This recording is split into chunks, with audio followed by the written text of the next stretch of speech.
très bonne soirée, chers amis. Comme vous le savez, notre tête a un certain poids. À votre avis, combien pèse votre tête aujourd'hui? Dans le monde moderne, le poids de la tête d'une personne moyenne atteint pratiquement 7%. C'est-à-dire que si vous pesez 100 kg, votre tête pèsera 7 kg. Vous imaginez? Faites le calcul vous-même, combien pesez-vous? Partagez dans les commentaires le poids de votre tête, voyons qui parmi les abonnés a la tête la plus lourde. La formule est la suivante, 7% de la masse de votre corps. Bon, prenons un poids moyen, disons 5 kg. 5 kg, ça correspond à quel poids pour une personne? Faites le calcul vous-même, trouvez la formule. Donc, c'est un poids conséquent, vous en conviendrez. Et nos muscles du cou, le cou lui-même, subissent une charge assez importante. C'est-à-dire, si vous prenez un haltère de 5 kg par exemple, ou bien un kettlebell, enfin quelque chose qui pèse 5 kg, soulevez-le et essayez de le tenir. Bon, le soulever plusieurs fois, ce n'est pas un problème, mais le maintenir statiquement, c'est assez difficile, même si vous prenez simplement quelque chose de 5 kg. Par exemple, cet haltère-ci fait 1,5 kg. C'est plusieurs fois moins que 5. Et vous voyez déjà, là j'ai tendu mon bras. Il est assez difficile de maintenir ce poids, mais le plus intéressant, c'est la physique. Qu'est-ce que la science nous propose? Les leviers, comme on les appelle, qui étaient même utilisés lors de la construction des pyramides. Voilà, en gros, regardez. Si notre poids se trouve sur un support perpendiculaire à la surface de la Terre, si notre support est perpendiculaire, comme ceci, vous voyez, perpendiculaire à la surface. Dans cette position, ce levier me permet de maintenir le poids plus facilement que dans cette position-ci. C'est-à-dire que, par exemple, si je déplace un peu vers l'avant, la charge sur les muscles sera déjà plus grande. Si je déplace encore un peu vers l'avant, encore plus vers l'avant, encore plus, donc la charge maximale sur mes muscles. Et sur les vôtres aussi. C'est à peu près cette position-là. Et si la position de votre cou ou de votre tête s'incline dans ce cas, la charge sur votre cou augmente considérablement.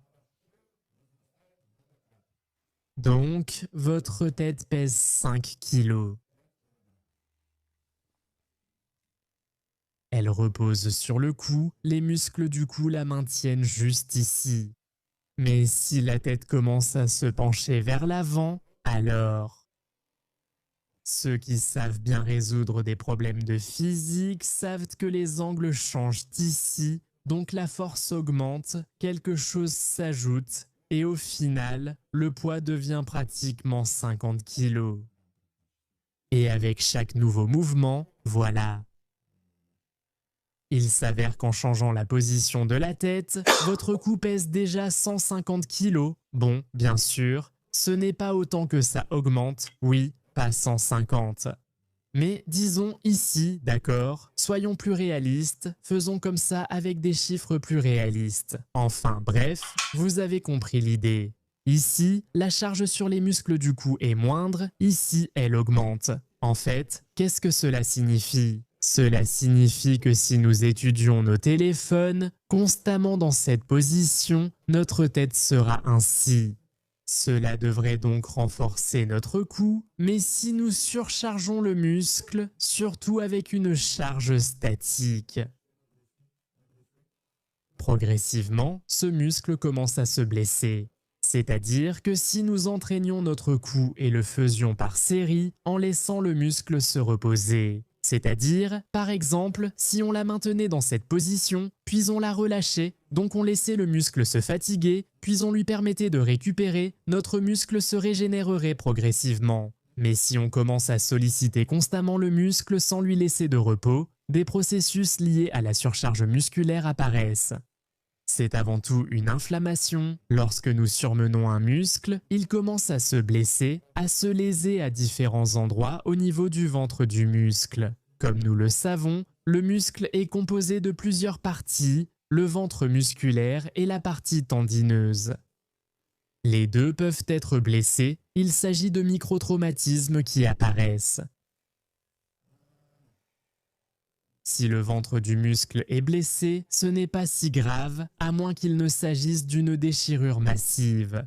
Il se régénère et parfois devient même encore plus fort. C'est justement de cela que sont faites les séances de musculation. Quand on endommage un peu le muscle lui-même, ensuite il subit une hypertrophie, mais il faut lui laisser le temps de récupérer. Si on le surcharge, le processus inflammatoire devient chronique.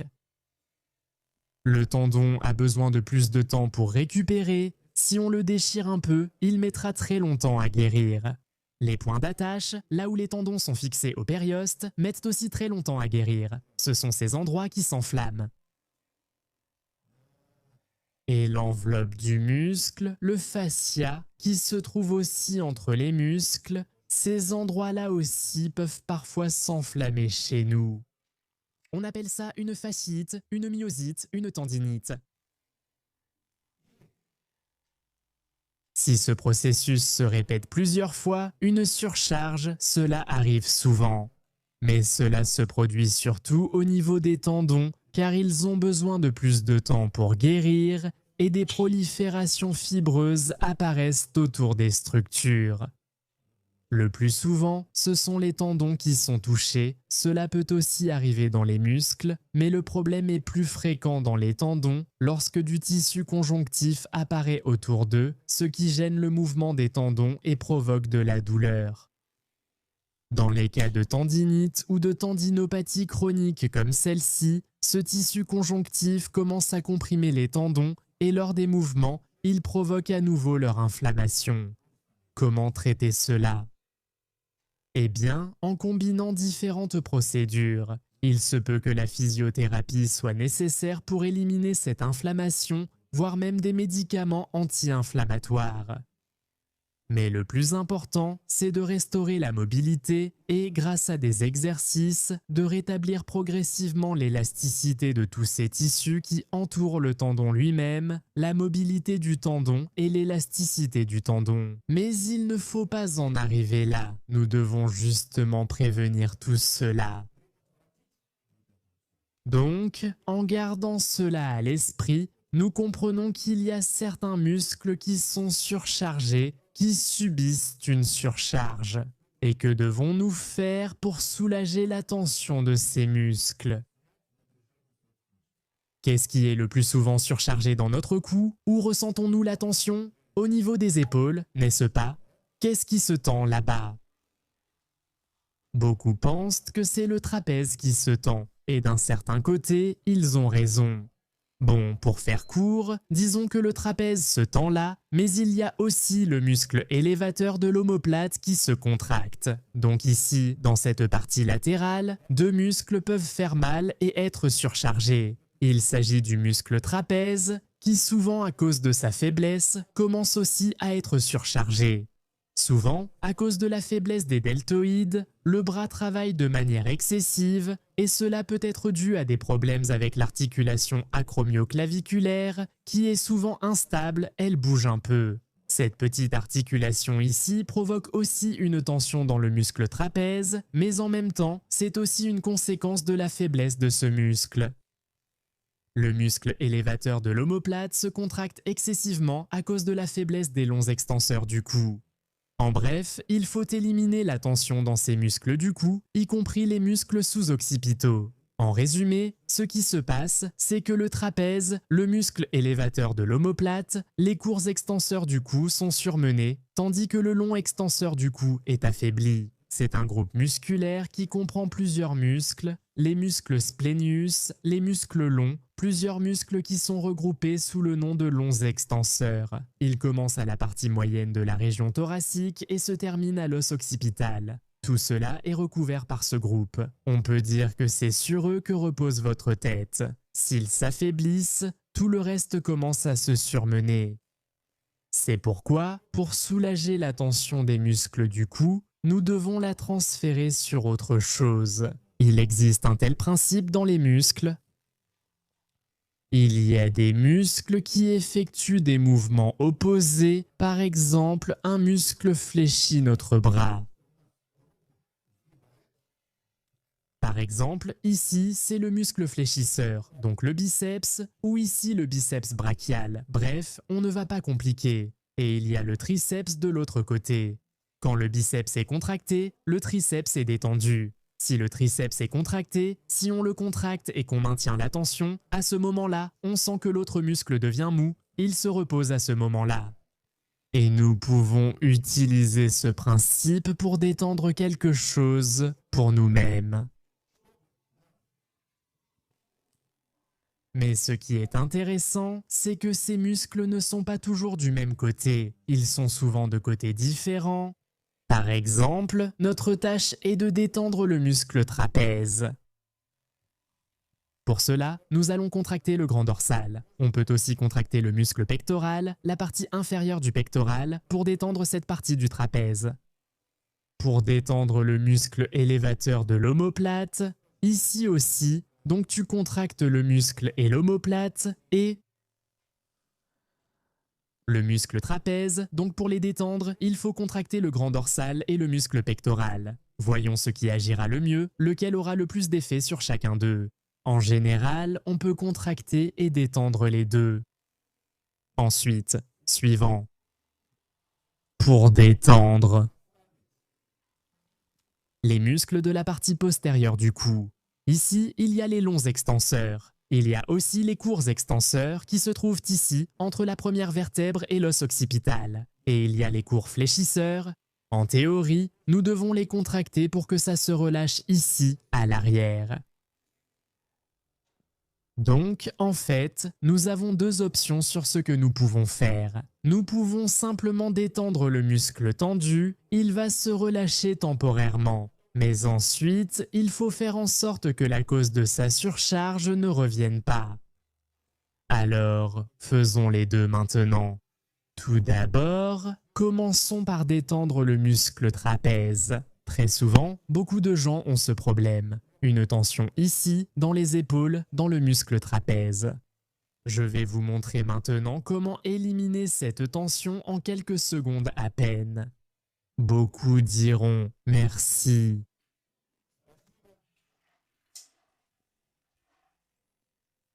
Et moi, je dirai de rien. Parce qu'à la suite de cette action, beaucoup de ceux qui ont ce muscle tendu vont maintenant ressentir un soulagement, un relâchement de ce muscle. Donc, pour cela, nous aurons besoin d'un élastique que vous allez fixer ici, en haut. Vous pouvez le prendre par les poignets ou comme ceci, ça ira aussi. Mais ici, il y a deux options. Soit vous prenez par les poignets de façon à ce que votre paume soit tournée vers le bas, soit vous tenez comme ceci, avec le pouce vers le haut. Que faites-vous maintenant? Pliez légèrement le bras. Vous pouvez le laisser droit, mais il vaut mieux le plier un peu par précaution, surtout si l'élastique est trop rigide.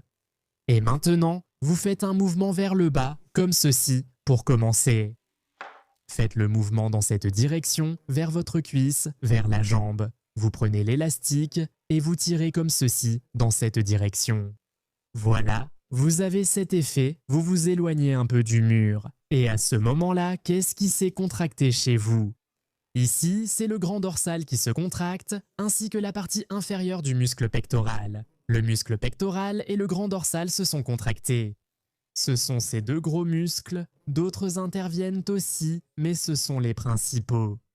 Maintenant, à ce moment-là, justement quand ils se sont contractés, que se passe-t-il avec le muscle trapèze?